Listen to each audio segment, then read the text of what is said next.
My name is Monte. I was injured while racing motocross and I have a C4 injury. I can breathe quite well, but I don't have use of my hands. When I moved into this condo, I completely renovated it, made it accessible for myself, and my background as a contractor came in pretty handy for that. And the desk I designed just out of my own ideas. It's made very strong, and it's a custom height so that I can get under it.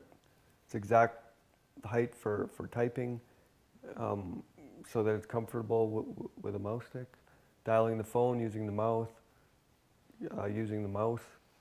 and looking at the screen. It's all the perfect height.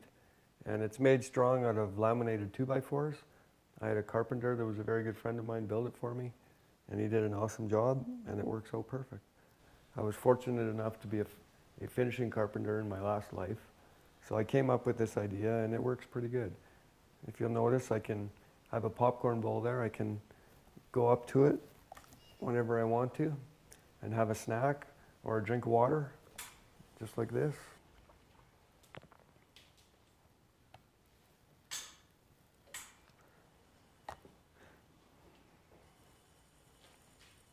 And I drink a lot of water too, so this comes in pretty handy. You can see I got all my remotes velcroed to the wall here. The top one's for my air conditioner, the bottom one's for the TV, and the bottom two are for the stereo. So I can virtually do anything I want here with a mouse stick, and it works well. And anybody can do this in their own home. Okay, you're probably looking at this thing and wondering what this is. It looks like some sort of torture device maybe. But what it is being a quadriplegic, you know, we can't use our hands. And sometimes we're hungry and we want a snack. So I came up with this idea. It's got these prongs that stick out, as you can see, with a weight on the back so it's sturdy and doesn't move.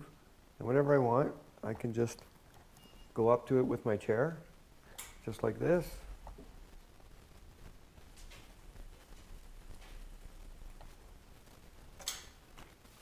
And have a snack.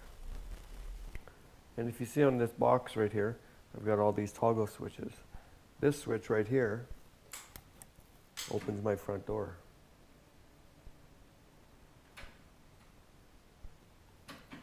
And I can close it. The same switch. What I did was, that's on a remote system, so I just got a fellow that was good with electronics, and with a little Ingenuity, he wired it to a toggle switch for me.